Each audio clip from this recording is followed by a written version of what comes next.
Manlalaro papasok dito sa labang ito. I am excited to see the interaction between the Zushin and the rest of the members dito na meron ang Homeboys, but at the same time, it's also this Carmilla ni JP na tinitignan natin. Wow!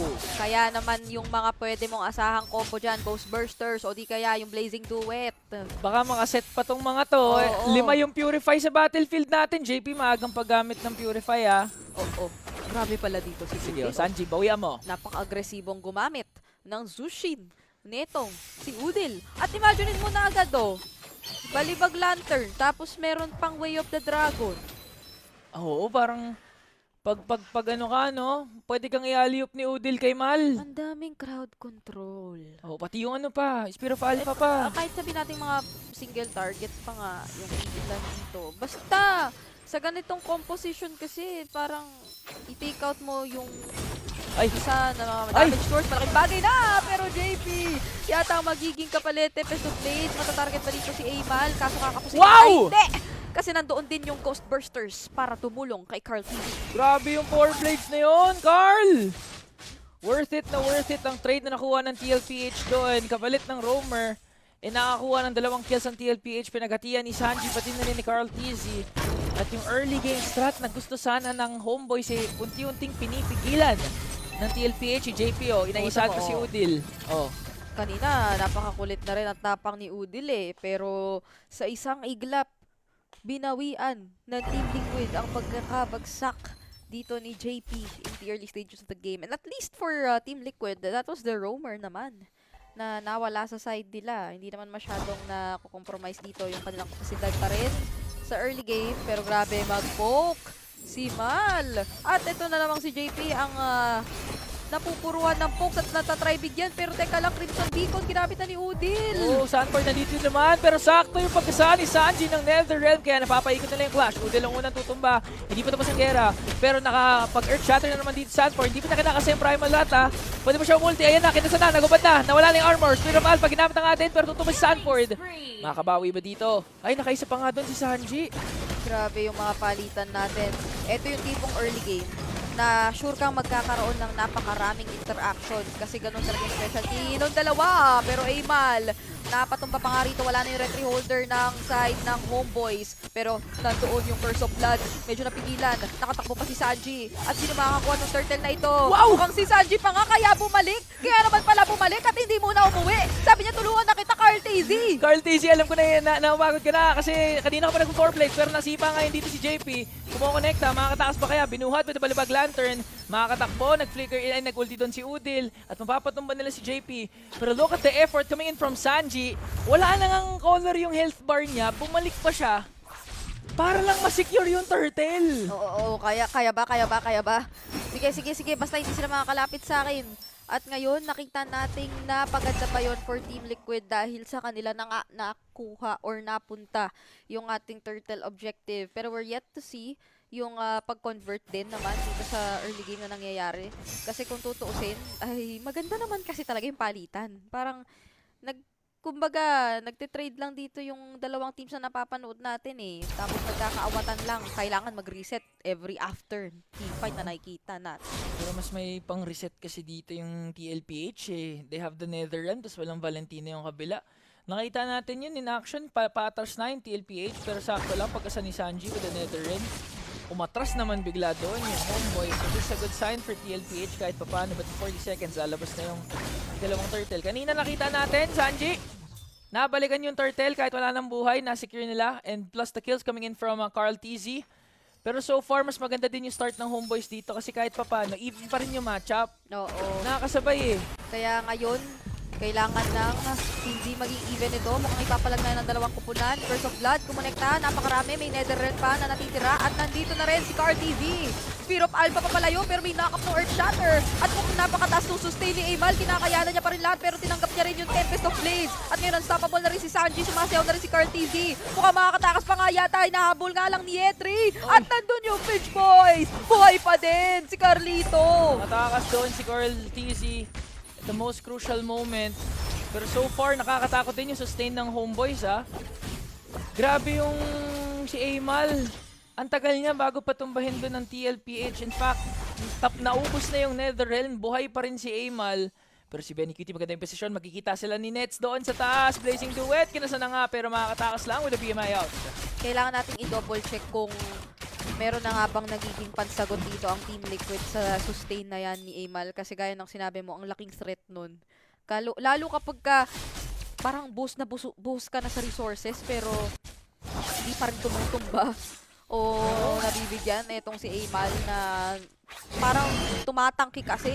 Kumbaga doon sa karamihan talaga na binabato rito ng Team Liquid. Pero ito na rin si Udin. Kailangan mo na rin napansinin. Grabe ang kanya na-apply na pressure. Sanford force out na ba yung kanyang primal wrath. Nandun naman yung Netherrealm. At lumalaban na nga ulit ang Team Liquid PH. Monster kill para kay Sanji dito habang si Nets nandun sa gitna. Tinatry sumayaw-sayaw at bumawi para sa kanyang mga kasama. Pero Sanford with the primal wrath kung natanggap pa niya yung Way of the Dragon. Kaya naman si Amal ay makakabanat din kahit papaano. Pero Benny Cutie, inuunti-unti BMI at si Mal ang tumumba. Oo, nagawa naman sila dito ni Benny Cutie. Nag-purify, BMI out. Pero here comes Carl TC. Dito sa late kay Amal. Nakaisa na plus the turtle. Si Udil na lamang ang natitira. Zushin, kinakailangan makalayo ngayon. Pero si Carl TC, double kill na naman para kay Carl Tusok. Nararamdaman na ng buong Pilipinas ng lahat ng mga nakatutok ngayon kung gaano kainit si Carl TC Oo. sa kanyang pag-a-assassin. Parang nagugutom talaga siyang patunayan at talagang nanggigigil siya sa kanyang mga galawan. Kating-kating na yan maglaro. Kating-kating na yan mag-assassin. Sigurado ako pagkatapos ng MSC, nung na-eliminate sila naglaro ka agad yan, nag-link, nag-funny, lahat ng pwedeng assassin na ilabas. Pero si Sanford, nakikipag-microhan dito. Aray! Ayan na! Ang sakit na yung bawat tusok na meron si Carl Tusok. Kahit sa Joe, kahit sa Romer ng Hopol, kahit kay Mal. Hindi na niya kinakaya yung damage output. Nandun yung I'm offended, nakatakpa ng Ghost of Bursters. Pero ngayon ay Shadow Stampede pala by the way. Pero hindi na rin kinaya ni Yetri kahit nasa ilalim siya ng Torre. Wala na, hirap na dito yung homeboys. Yung power spike na pwede sana manggaling kay Amal. Early game ay hindi nila masusulit. Ngayon kumukuha na ng mid lane turret. And kung mapapansin mo yung pagkasa ng skills ng Liquid BH, sobrang complementary. May isang time na si Sanford binibigyan. Pero bago niya ikasa yung kanyang ulti, yung primal wrath, hinintay muna niya matapos yung Netherrealm Yeah. Puno na yung stacks niya Pwede na niya ikasa Pero yung mga ganong small things lang, kung saan nasusulit talaga nila yung mga plays. Pero si kumuha dito, I'm offended play! Earth Shatter, sabay Primal Wrath, kaso sinalo rin niya yung Spear of Alpha. At Benny! yun naman si Benny Cutie, napakasakit at hapdi na rin nung Blazing Duet niya. BMI pabalik doon sa bandang likuran, kaya naman isa-isa na tumutumba ang Homeboys. It's a double kill once again for Carl TZ, make it a triple. Kasi nga palong-palo at lalong Carl gusto pa yata mag-main niya. Wala yung Tempest of Blades Kahit pa paano, may disiplina pa rin si Carl. Grabe, hindi pa rin namamatay. Nung game number 1, 16-1-6 yung stat line niya. Ngayon 7-0-8. Road to double digit. Double digit na naman, Carl. Road to double digit ulit dito si Carl. At hindi na natin yata kailangan tignan yung gold leaderboards natin. Kasi sa levels pa lang, tingnan mo, angat, nangunguna talaga sa lahat si Carl TZ. Oo, wala na. Parang hirap talaga dito yung homeboys. Nakaka-pick up sila Ayan, kahit pa paano. Pero it's all part of the plot. Si Carl TZ bumaba na nga dito. Pag-aagawan nila yung purple buff. Wala kasing Lord Dance Sabi, ito, Curse of Blood. Ito, Flicker in sabay Earth Shatter. Pero meron naman doong I'm offended kay Yetri. Kaso double kill na naman kay Carl. At si Amal nga lang dito bumabanat din kasi napakataas nga nung sustain. Pero buhay pa din dito si Carl. Teka lang. Carl! Ay! Torian, Carl. Teka lang. Grabe naman. 909 na si Carl TZ. Okay, ang nangyari sa clash na yon, medyo kaya kinulang ng damage yung TLPH kasi hindi masyado nasulit ni Benny yung kanyang Blazing Duet. Medyo na-target lock kasi siya kaya nung nag-Blazing Duet siya, na-out siya mismo yung nag-BMI out. So nakulangan ng damage yung TLPH dito. But at the same time, the discipline is still there for TLPH. Kahit kaya nila talagang ma-burst down. Oo. Ayaw nila masyado mag-risk ng mga plays na hindi naman talaga nila kailangan. Yun nga yung nakikita nating discipline no? Galing sa TLPH na kahit kanina, basta may makuha na reset, hindi masyadong nagbababad, hindi nag-sustain ng matagal para mabawasan yung chances dito ng homeboys na talagang mabaliktad yung mga pangyayari, especially when it comes to objective takes. Pero grabe naman si Carl, siya na yung nauuna. Siya na yung nagsimula at nagbawas ng mga members ng Homeboys. Wala nang hintay-hintay kay Sanford o kay Sanji. Sabi ni Carl, basta may Tempest of Blades ako, G. Ge, kaya to, ge. Basta Yung call. meron. So, Basta hintayin meron natin. Hintayin natin mag-cooldown ulit, no? Yung Tempest of Blades. Pero yun, I'm offended na naman mula kay Yetri. Pero NetherRealm is ready para sumalo. Isabay mo na yung Blazing Duet na talaga namang napaka-upti na rito.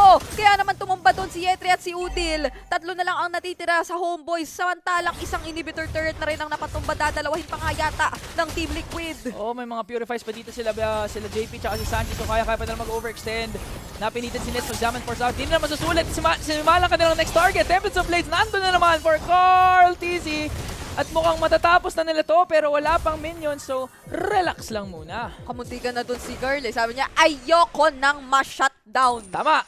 No, cannot be, not anymore. Not anymore. Well, to be fair, yung kaisa-isang death niya nung game 1, Tore yung lumasit sa kanya eh. Dito kamuntikang Tore din eh. Tore na naman. Si Carl, tsaka si Marco, pareho silang Tore lang yung kalaban, pero magkaiba sila ng rason. Si Marco gusto pa bagsakin yung Tore. Si Carl, yung kaya kalaban niya yung Tore, pinapatay siya ng Tore. Oo, si Carl kasi, hinahanap niya yung nandoon sa ilalim nung Tore. Oo. Yung mga nagpapatulong doon sa Tore. Pero, kaya ngayong nag-iingat na siya kasi road to double digit na eh. Oo. Hindi na pwedeng mawala to. Kumbaga parang sa basketball, yung stat line na yan, points tapos just rebounds, tapos wala kang turnover. Ganon Ganun yung ba? gusto ni Carl TZ. Tama ba? Pwede, no?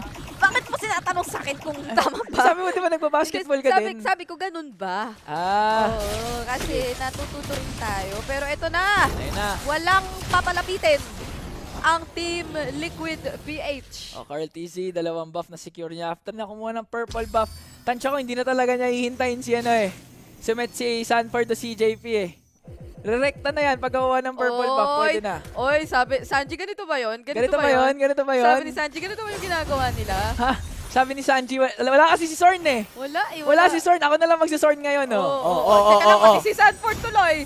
Ayan na, Balong Lantern. Sana bumili sila ng mga Winter Crown ulit pagka-wipeout, katulad ng MSC. Nako. Nag-5-man Winter Crown sila eh, bago nila in-end yung game. Naku, pinaalala mo pa. Pero ito na, 12 minutes of gameplay. Mag-13 na. Pero yung Lord ay nagmamarcha pa lamang dito sa gitna. At mukhang ito na nga ang magiging attempt ng Team Liquid na tapusin ang laban. Pero tignan natin kung kakayanin bang duepensa ng Homeboys. Kasi ito na ang Lord. Nagpakita na sa gitna. Okay, full stack si Benny QT dito pagdating niya sa clutch. So pwede siyang mag-blazing duet at any given moment. Pero si Carl TC and the rest of the members naka-conceal. Sanford in charge. Pumasok na si Benny QT. Ayan na si Sanford! Nako, hinuli na nga din si Yetri na naman. Pero may NetherRealm pa kinakailangan problemahin ng Homeboys. Pero bago pa nila problemahin yun, sasapat pa ba yung oras na meron sila? Kasi talagang nawawala na sila isa-isa. At accessible na nga ang base. Mukhang ito nga ay magiging isa pang 2-0. Ayan na yung Winter Isama pa Crown! ba yung mga Winter Crown para sa Team Liquid PH. Hindi umabot yung Winter Crown! Kaya sila natatawa eh.